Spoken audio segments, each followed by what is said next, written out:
Roman legions, the backbone of an empire.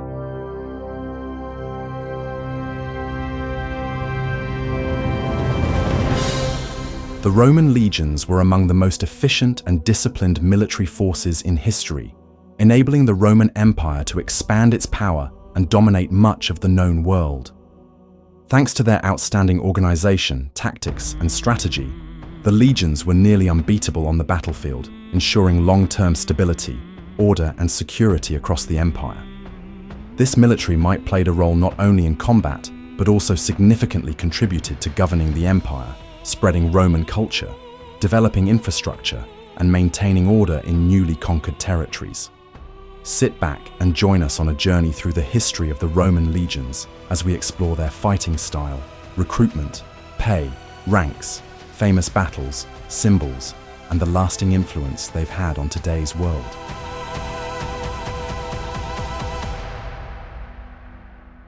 The Roman legion was the basic unit of the Roman army, and its organization and composition changed significantly over the centuries. In the early Roman Republic, a legion had approximately 4,200 men, mostly heavy infantry supported by auxiliary units and cavalry. By the late Republic, especially under Julius Caesar, the standard legion had about 5,200 men.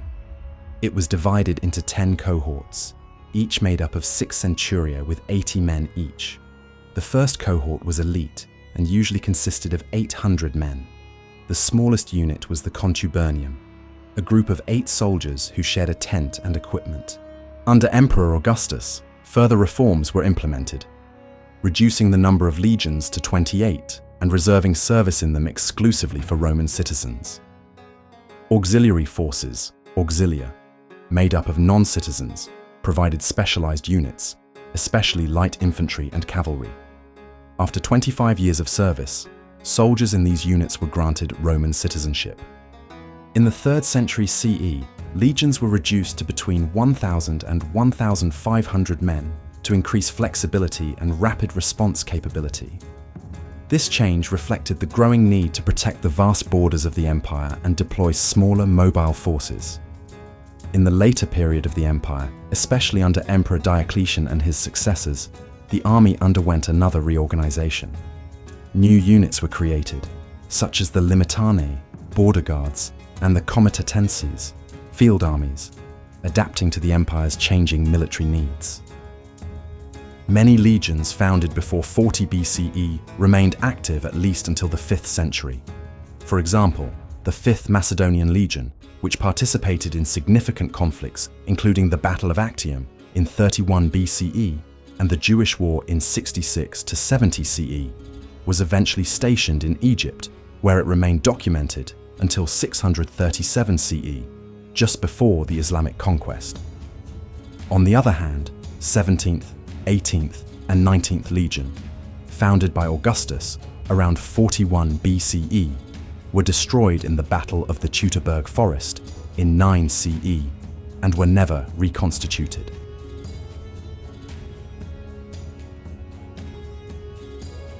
The origins of the Roman army are shrouded in myth and legend, making it difficult to determine its early organization precisely. According to available sources, by the mid-7th century BCE, it was influenced by Greek and Etruscan models and organized into a single-line phalanx formation. At that time, the term legion referred to the entire military force of the Roman state. Soldiers were equipped with spears and divided into 3 groups of 1,000 men each, commanded by tribuni militum. These units also included 300 cavalrymen, bringing the total to around 3,300 men. By the end of the 5th century BCE, this number had approximately doubled. All citizens aged 17 to 46 were required to serve in the legions, while older men, up to the age of 60, were responsible for guarding the city walls. According to legend, King Servius Tullius, who ruled around 578 to 535 BCE, introduced a census in which all eligible Roman male citizens with property were classified into 5 classes based on wealth. They were then organized into centuria, subunits of the Roman army. Military service was not only an obligation, but also a mark of Roman citizenship. The wealthiest landowners served the longest, as they had the most to lose if the state were to fall. Servius Tullius is also credited with establishing the Comitia Centuriata, the Centuriate Assembly, which divided the population into centuria based on economic class. This reform had a major impact on military organization, as men were selected from civilian centuria into military ones, and each battle line in the phalanx was composed of a specific wealth class. In the early Republic, the highest army officers were selected from the same aristocratic class as those in the Comitia Curiata.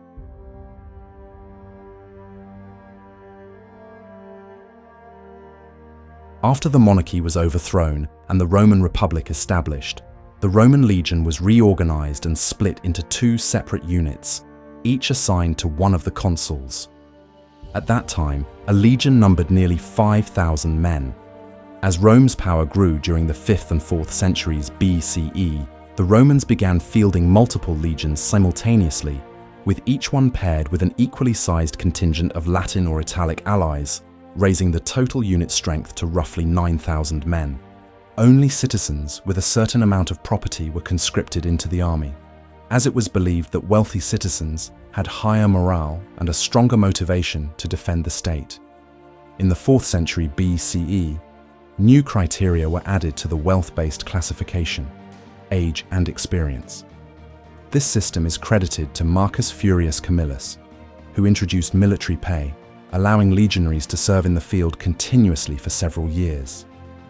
He also reformed the cumbersome phalanx into a more flexible structure that improved maneuverability and adaptability to terrain. The greatest changes in legion organization came during the Samnite Wars, 343 to 290 BCE, when fighting in mountainous terrain exposed the weaknesses of the phalanx and demanded greater flexibility and mobility. The Romans therefore transitioned to the maniple system, smaller units of 120 men that enabled greater tactical versatility. This system proved highly effective and was successfully used against the Greek and Macedonian phalanxes.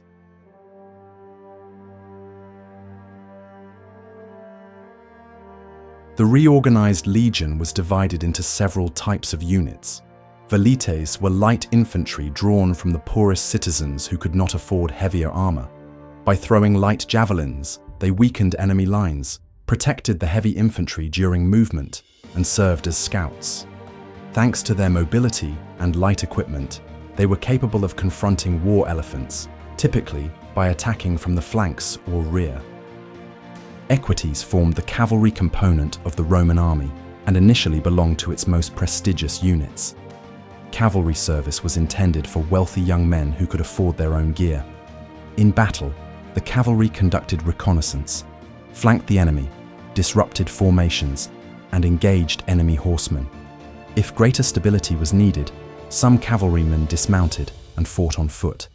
Each legion had about 300 cavalrymen, divided into 10 units of 30 men, each led by a decurio. In addition to heavy cavalry, there were lighter variants composed of younger, poorer citizens or allies.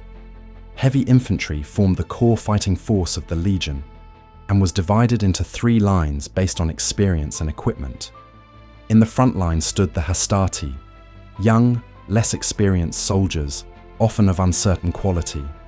They were armed with 2 heavy throwing spears, a short sword, an oval shield, and a bronze helmet. They opened battles with a volley of javelins and then engaged in close combat. If unsuccessful, they retreated behind the Principes and regrouped. The Principes formed the second line of heavy infantry, older, more seasoned legionaries with similar but higher quality equipment. They bore the brunt of the battle if the hastati failed or were pushed back. The third line consisted of the triarii, the most experienced and reliable soldiers, deployed only in dire circumstances. Unlike the hastati and Principes, they used long spears and fought in tighter formations reminiscent of the Greek phalanx. Their role was to halt enemy advances and buy time to regroup the front lines. The phrase, "it has come down to the triarii," originates from this. signifying a critical situation.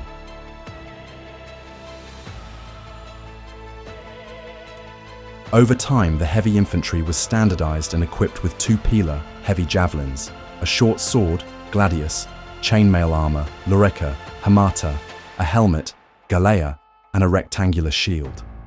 Allied legions were gradually replaced by auxiliary forces, known as auxilia, which included specialists such as engineers, scouts, artillerymen, craftsmen, and irregular units made up of non-citizens, mercenaries, and local militias.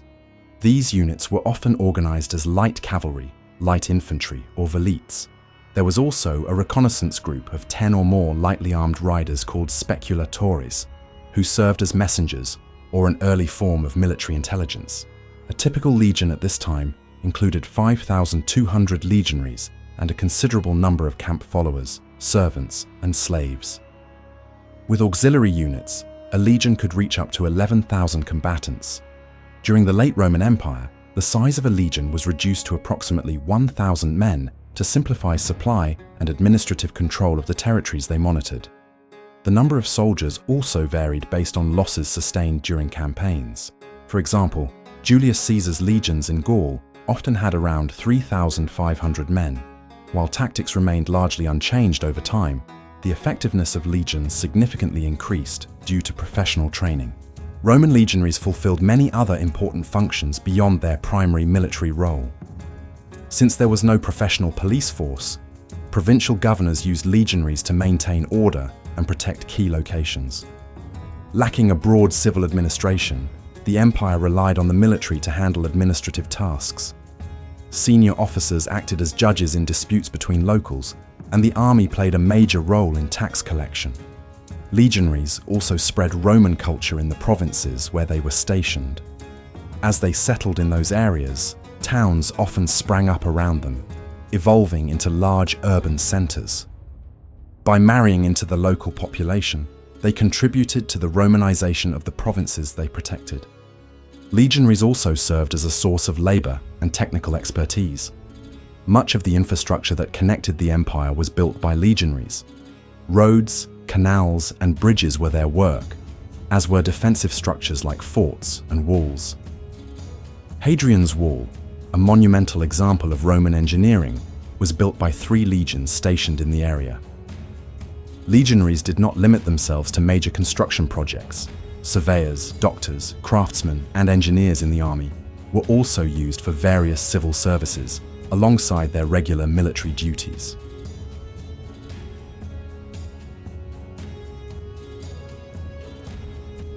The Roman army was composed primarily of volunteer citizens, though compulsory conscription was common in times of crisis.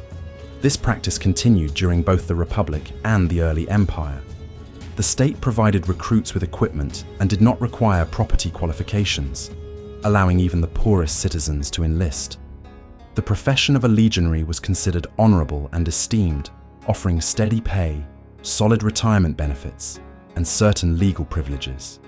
Thus, the army was one of the few paths to social advancement in the Roman world. During recruitment, the army actively sought candidates with useful skills, such as blacksmiths, carpenters, or butchers. Although literacy was not a requirement, it was advantageous, as promotion to higher ranks, such as Centurion, required writing ability. During the late Republic, legionaries were primarily drawn from areas around Rome. However, as Rome expanded, recruits began to be drawn from other parts of Italy. Eventually, most came from the regions where the legions were stationed rather than from Italy itself. Under Emperor Trajan, there were 4 to 5 provincial legionaries for everyone from Italy.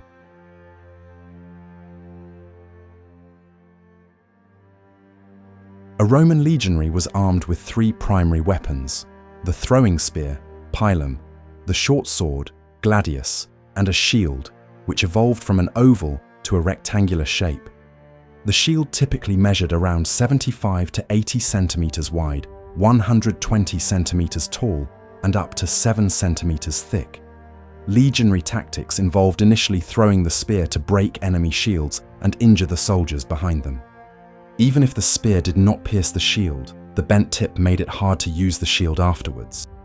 After throwing their spears, legionaries drew their swords, which were primarily designed for stabbing, but could also be used for slashing. In combat, legionaries fought in tight formations, leaving gaps between units to allow for reserves to move through or for light troops to retreat. These gaps also facilitated the evacuation of the wounded during battle lulls.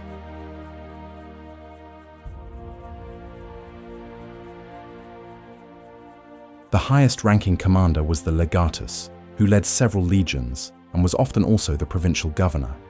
Under his command were other officers, such as the tribunus laticlavius, a young officer holding a mostly symbolic position, and the praefectus castrorum, an experienced veteran responsible for training and the daily operations of the legion. A crucial role was played by centurions, seasoned commanders of smaller units called centurii.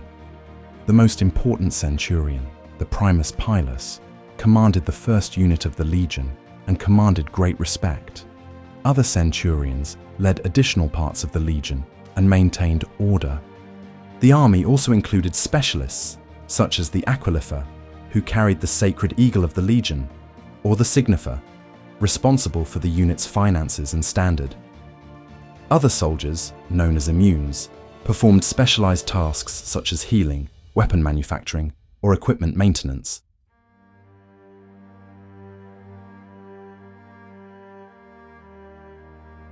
During the period known as Pax Romana, a regular Roman legionary earned an annual salary of 225 denarii, which was raised to 300 denarii under Emperor Domitian and to 500 under Septimius Severus. However, the 3rd century brought serious problems caused by inflation and instability, which led to disrupted salary payments. Emperors often allowed legionaries to take goods from civilians to ensure their survival. In addition to salary, soldiers received bonuses known as donativa, granted by emperors either to secure their loyalty or as rewards after successful campaigns. Another significant source of income was loot, a major incentive for participating in expeditions. After completing their service, legionaries were rewarded with small plots of land or a financial equivalent to ensure their post-military welfare. As the Roman Empire stabilized, permanent legionary fortresses began to be built. These often evolved into towns that included baths, taverns, and amphitheaters hosting festivals and animal shows. Interestingly, legionaries were officially forbidden from marrying until the reign of Septimius Severus. However, their partners often received at least informal recognition. The marriage ban was likely tied to concerns that the army would be held responsible for caring for widows of fallen soldiers.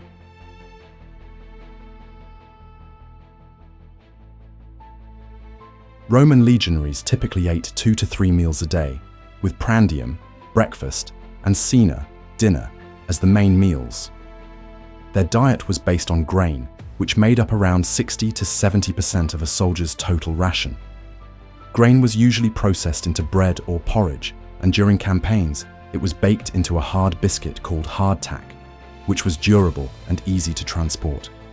This staple was supplemented by cibaria, other rations including wine, vinegar, vegetables, salt, salted pork, cheese, and olive oil.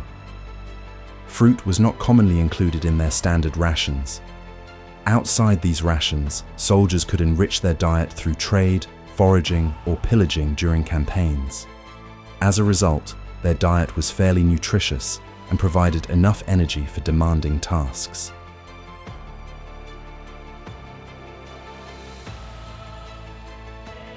Romans were well aware of the importance of hygiene and medical care for maintaining the army's combat readiness.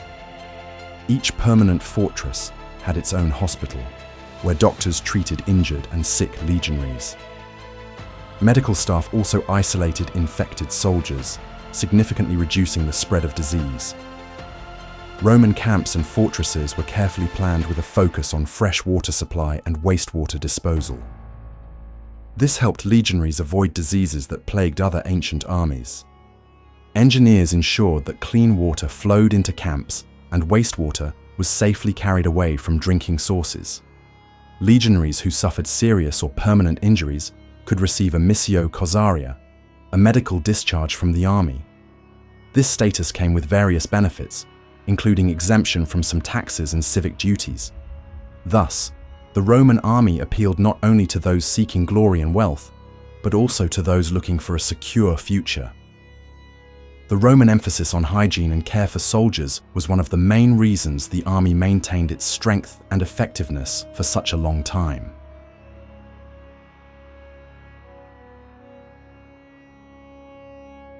Every new recruit in the Roman army began training with wooden swords and shields that were twice as heavy as real weapons. This approach served a dual purpose. It taught proper fighting techniques and helped develop strength and endurance. Besides combat, legionaries learned other essential skills, such as swimming and camp construction.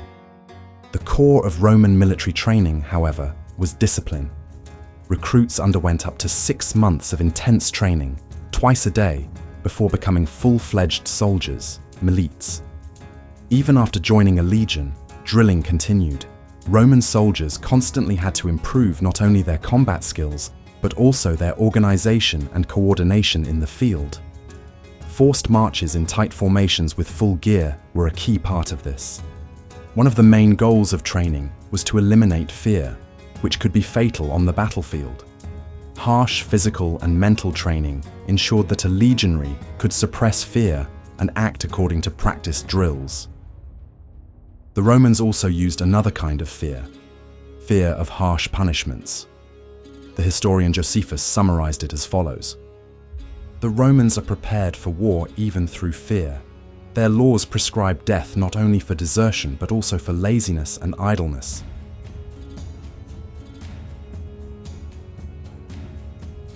The Roman legions were famous not only for their discipline, but for its extreme strictness, which was a key factor in their success.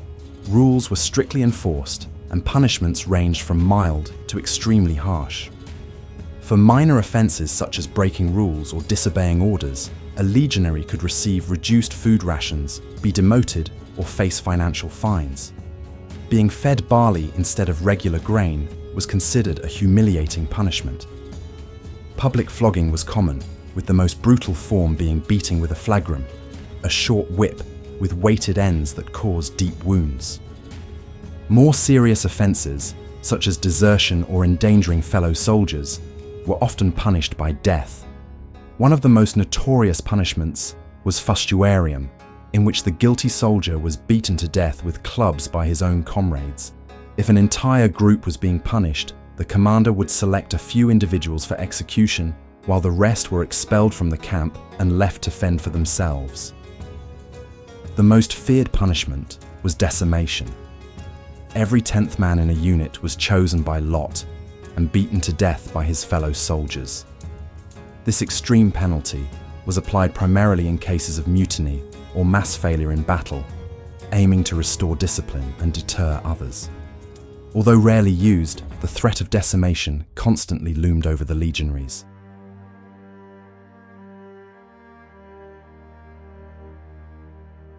Since 104 BCE, the eagle, aquila, became the symbol of each Roman legion, carried by an officer known as the aquilifer. Losing this standard was considered a great disgrace. A legion that lost its eagle and failed to recover it was usually so decimated that it could no longer fight. The power of this symbol is illustrated by a story recorded by Julius Caesar. During the first invasion of Britain in 55 BCE, Roman soldiers hesitated to leave their ships out of fear of the hostile Britons. The aquilifer of the 10th Legion jumped into the sea without hesitation and advanced toward the enemy with the eagle in hand. His comrades, afraid of losing the standard, immediately followed him. This act triggered a chain reaction that ensured the success of the landing. With the rise of the empire, legions became symbolically tied directly to the emperor. For this purpose, an officer called imaginifer was introduced, carrying a spear with an image of the emperor as Pontifex Maximus. Each legion also had a vexillifer, who carried the vexillum, a banner with the unit's name and emblem. If a legion was split and part of it temporarily reassigned, it carried only the banner, not the eagle. Such detachments were called vexillationes. Retired or reassigned legionaries could be awarded a miniature vexillum on a silver base in recognition of their service. Distinguished civilians who had helped the Roman army could also be honored. The highest honor was an unarmed, tipless spear, a symbol of prestige and recognition that brought great honor to its bearer.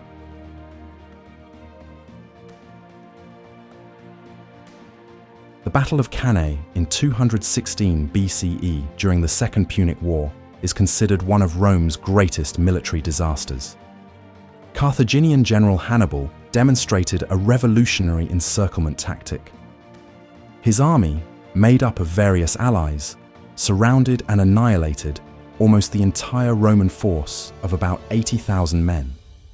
The losses were devastating, up to 50,000 dead in a single day. This defeat forced Rome to change its military strategy, which eventually helped it defeat Hannibal.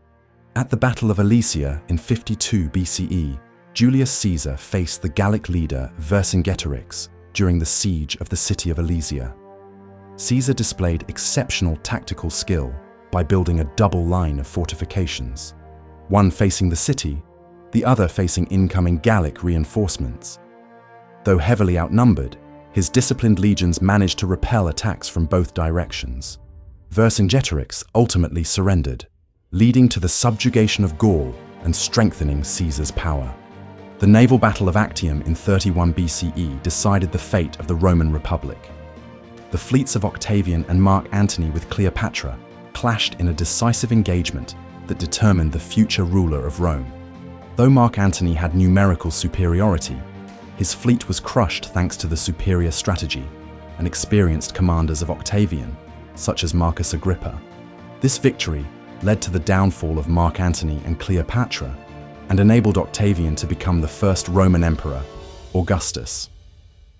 In the Battle of the Teutoburg Forest in 9 CE, 3 Roman legions led by Varus were completely annihilated by Germanic tribes under Arminius.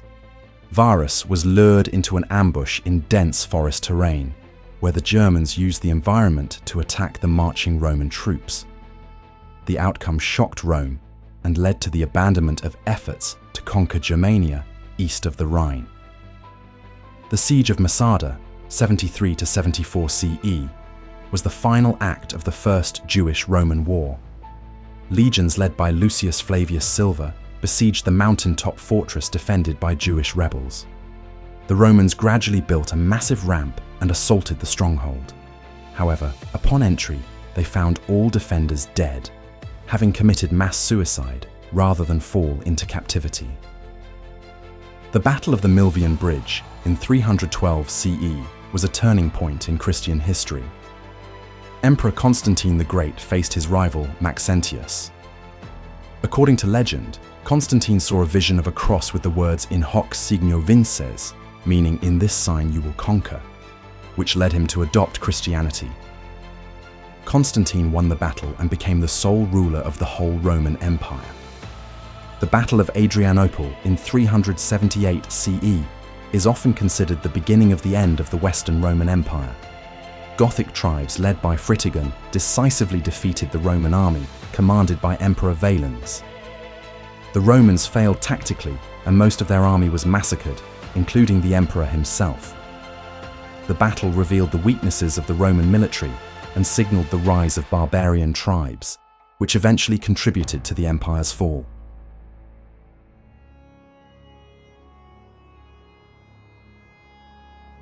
The Roman legions achieved dominance through several key factors. One was their ability to adapt and adopt effective elements from their enemies. For example, they adopted weapons like the gladius from Iberian tribes and warship designs from the Carthaginians. The organization of the Roman army was highly flexible, allowing it to successfully confront various types of opponents, from cavalry units and guerrilla warfare to long sieges. This flexibility was reinforced by strict discipline, a systematic approach to training, logistics, and fortification building. Legions were capable of quickly constructing fortified camps, enhancing their safety and mobility. Romans were known for their perseverance and ability to rapidly replenish losses, enabling them to wage prolonged conflicts and ultimately achieve victory. This resilience was supported by effective leadership and a strong military culture based on unit cohesion and loyalty to the empire. Uniform discipline and standardized equipment, including high-quality armor and weapons, gave legionaries an edge over less organized enemies. Roman engineering skills played a crucial role. Legions could build fortresses, bridges, and other infrastructure to support military operations. Combat technique was also emphasized, particularly thrusting with swords rather than slashing, which increased effectiveness in battle. Thanks to these factors, Roman legions became the most powerful military force of their time, capable of conquering and maintaining vast territories for centuries.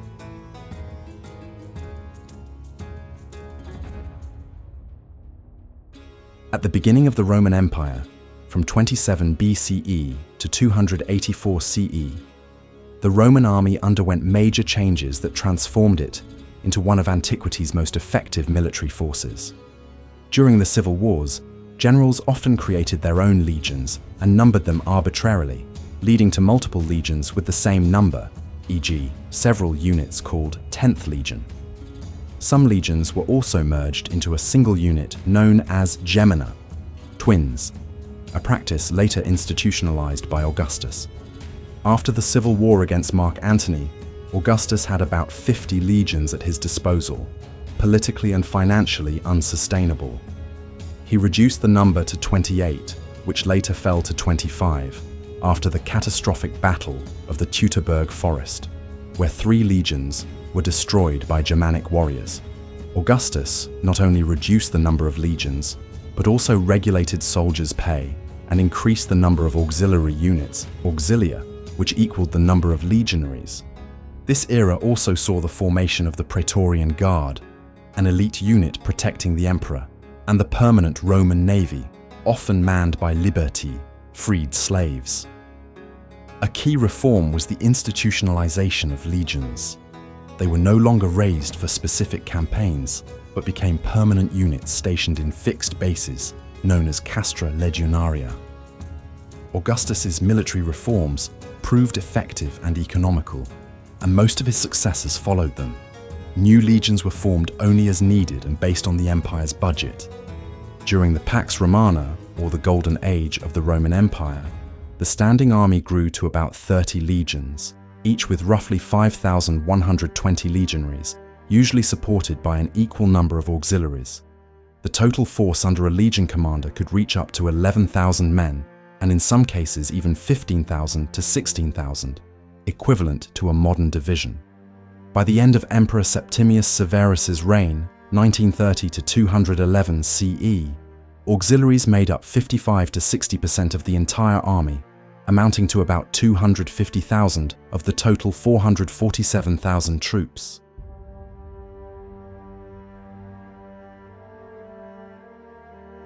In the later Roman Empire, legions underwent significant structural and organizational changes. The original legions of about 5,200 men were reorganized and downsized.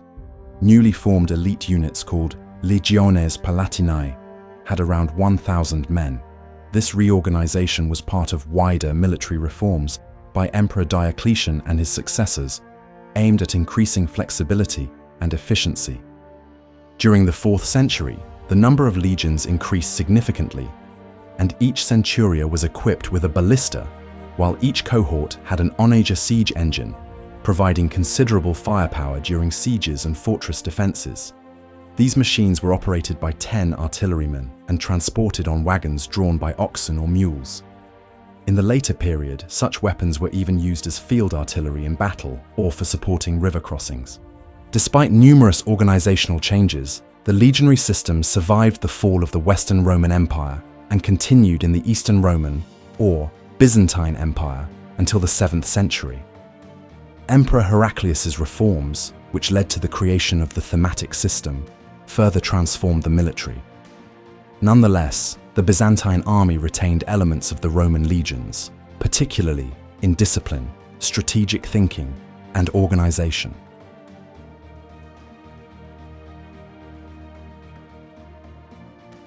In modern times, the term legionary refers to members of various military units called legions, even though these units may not be directly related to ancient Roman heavy infantry. In the 18th and early 19th centuries, this term was sometimes applied to units combining both cavalry and infantry. Today, legionary or legionnaire is commonly associated with the French Foreign Legion, the Spanish Legion, and the Polish legions. In the Czechoslovak context, legionary refers to members of the Czechoslovak legions formed during World War I. These units were composed of Czechs and Slovaks who fought on the side of the Entente against Austria-Hungary with the goal of establishing an independent Czechoslovak state. The legions operated primarily in France, Russia, and Italy. After returning to the newly formed Czechoslovakia in 1920, these veterans played a key role in building the Czechoslovak army and state institutions. In 1921, they founded the Czechoslovak Legionaries Association, which united veterans from various WWI fronts. It became the largest legionary organization of the interwar period and a pillar of the Democratic Republic. Despite initial enthusiasm over their return home, this support gradually waned. Many legionaries eventually felt they were not welcomed as they should have been, leading to a certain disillusionment among the legionaries.